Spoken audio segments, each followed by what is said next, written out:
O título da apresentação é Homens que têm sexo com homens e profissionais do sexo, as normas técnicas da OMS, que não foi uma coisa feita, como se diz em inglês, business as usual.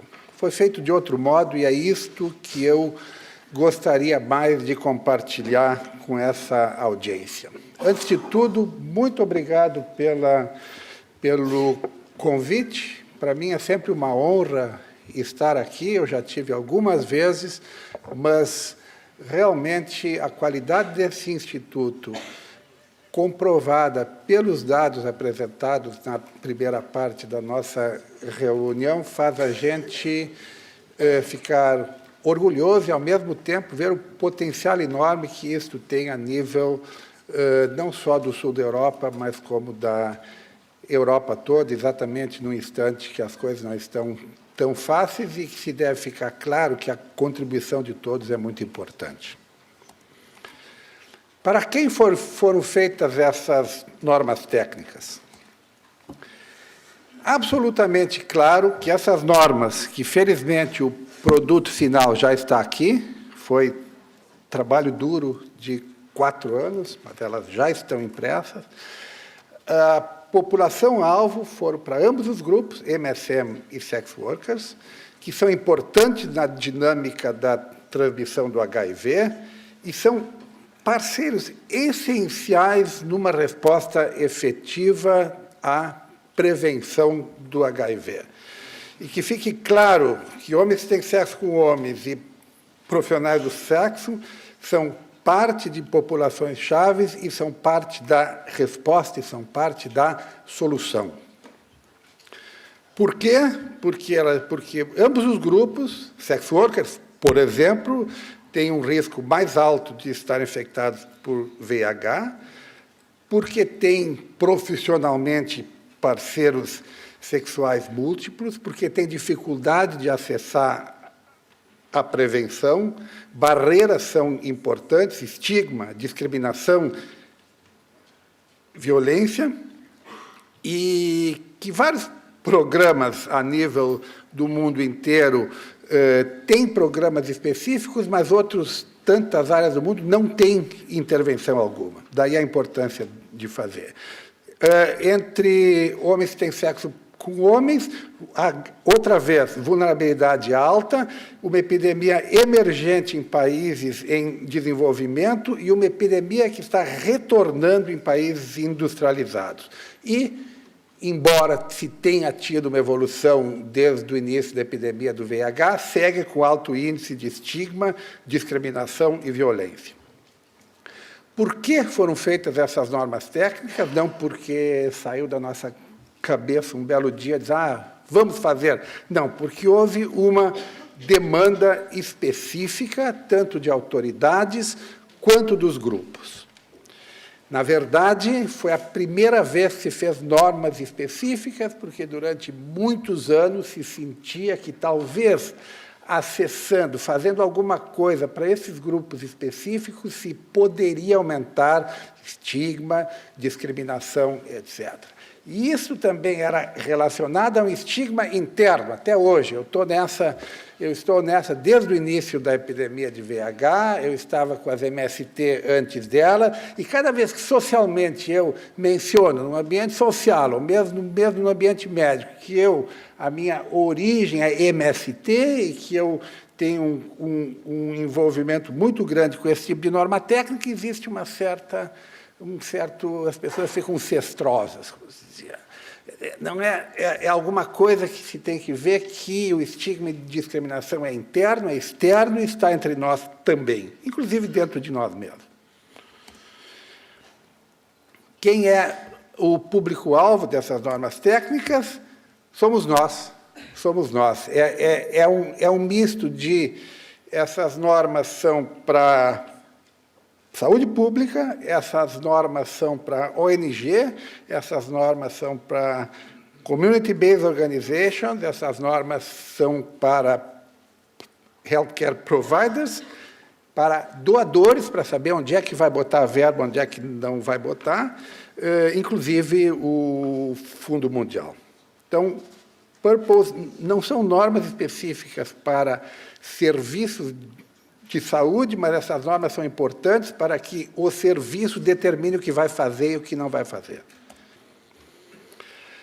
Como foram feitas essas normas? Foi um processo extremamente longo, participativo, aquele slide do papai está fazendo participatory research, com aquele globo em cima, foi extremamente útil e se aplica perfeitamente a isso.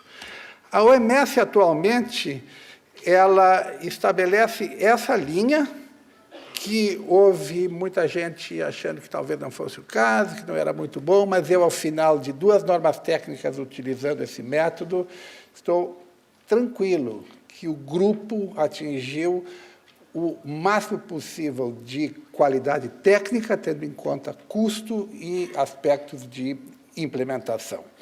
O fato é que, para o desenvolvimento de normas, atualmente, se precisa estabelecer um painel, fazer revisão sistemática, fazer um sumário de evidência, ver a importância relativa do resultado, pesar a qualidade da evidência, pesar benefícios e riscos, ver o nível de fortaleza da recomendação e olhar os aspectos de implementação e avaliação. Dentro dessa lista toda, que é controlada por um painel o tempo todo, em vermelho se utiliza aquilo que se chama de grade process, o processo grade, que foi iniciado por um network de universidades americanas e atualmente foi comprado como a metodologia usada para todas as normas feitas pela nossa instituição. As recomendações que se faz tomam em consideração a evidência, o risco, o benefício e os valores e preferências das pessoas que vão sofrer, entre aspas, as recomendações. E toma em conta os aspectos operacionais de feasibility e custo. Por exemplo, em relação às profissionais do sexo, como é que foi feito? Se fez a revisão sistemática toda e se tinham as questões prévio a isso, quais seriam as questões que entrariam em pauta. De posse disso, se, em conjunto com as associações internacionais de profissionais do sexo, se fez um survey de valores e preferências.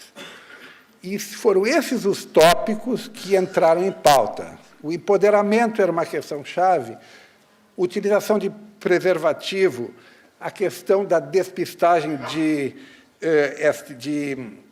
DST, IST, tratamento periódico, testagem, uso de antirretrovirais, tudo isso foi posto para a comunidade, foi avaliado em 6 regiões ao mesmo tempo, em pelo menos 10 línguas, para que fosse compreendido pelo usuário final, e quando se foi para a reunião final, se apresentou a revisão da evidência. Se, além do mais, na reunião final, houve apresentações qualitativas de experiências de grupos em várias partes do mundo, e considerando, ao mesmo tempo que se informou o grupo do resultado científico, se entrou com os dados do levantamento de valores, discutiu-se e daí se foi para as recomendações finais. Isso, para atingir consenso, vocês imaginam que não foi fácil, e aí eu entro numa coisa mencionada na apresentação anterior, a dificuldade quando se está em diálogo, e realmente a gente acredita que a solução final se baseia num diálogo que, se ambos os lados, o consumidor, a saúde pública, vão trocar de ideias, a premissa é que ambos os grupos entendam o que o outro está falando, e isso não acontece. Se eu falar em intervalo de confiança, que os cientistas compreendem perfeitamente bem, para um grupo de ativistas, o grupo ativista não sabe o que é isso.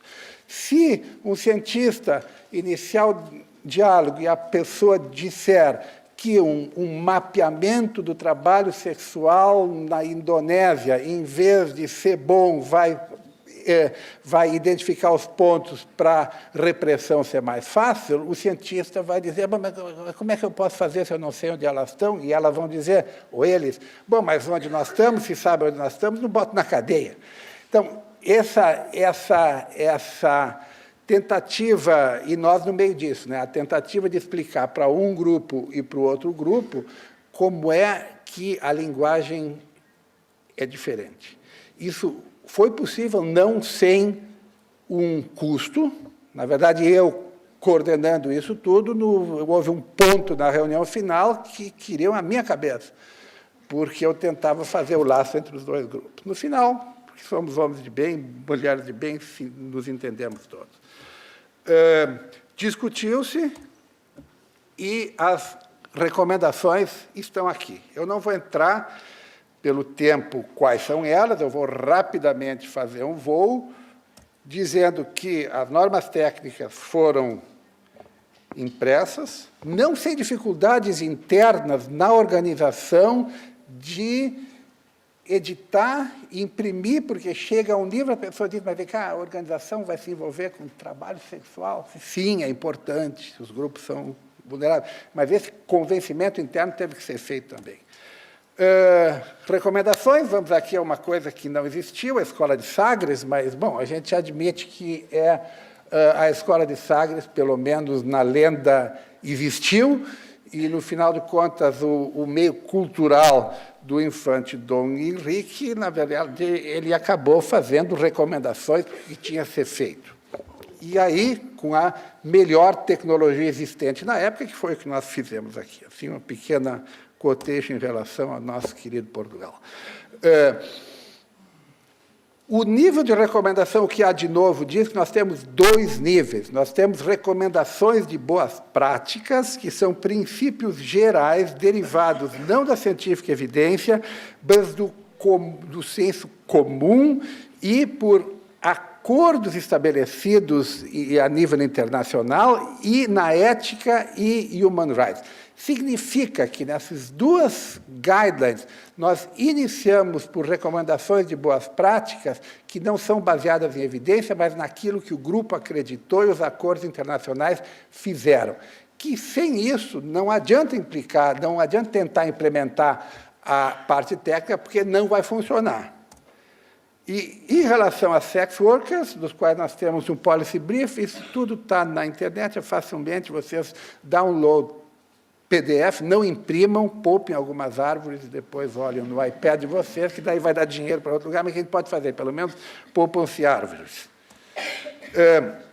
Por exemplo, o que há de novo aqui?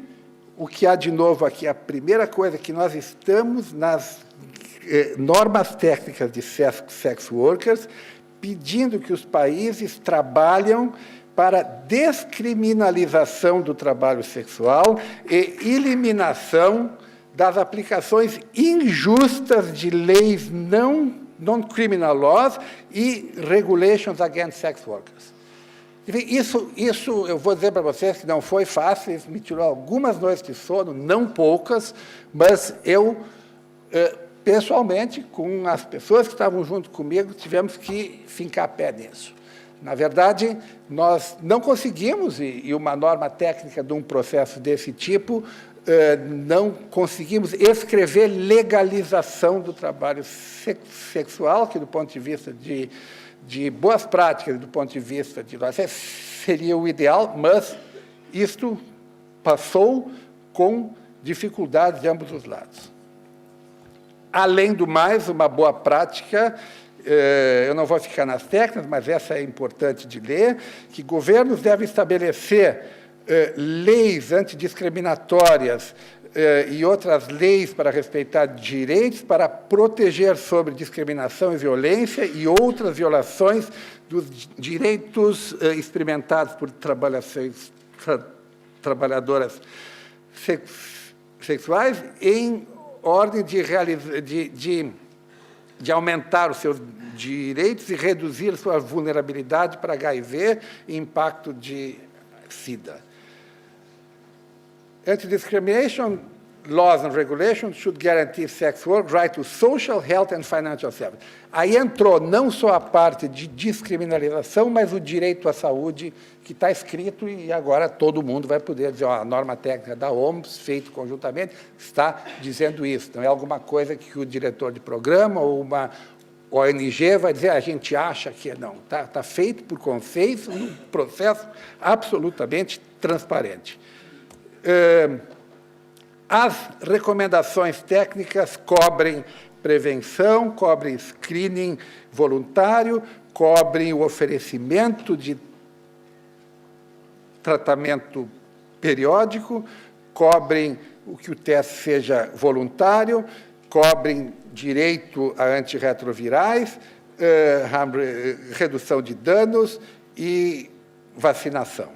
Em relação aos MSM, que foi feito mais ou menos, os MSM, os homens têm sexo com homens, a norma de 2011, que nos ajudou muito a implementar essa aqui, uma série de dificuldades que se teve no processo dessa norma, já não se teve aqui, apareceram inúmeras outras aqui.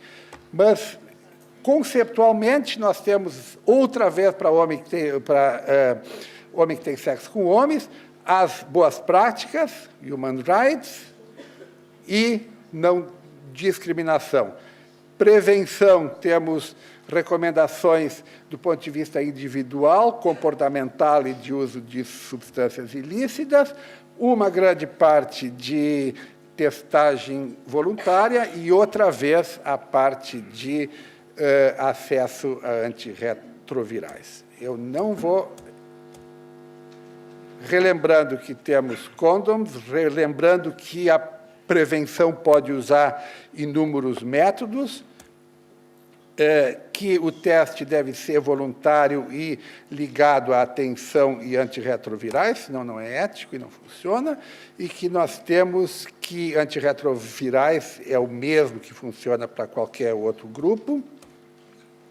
Recomendações de MSM, nós acabamos com 23 específicas, que vocês podem ver aqui assim. Se houver alguma dúvida, a gente pode conversar sobre isso aí.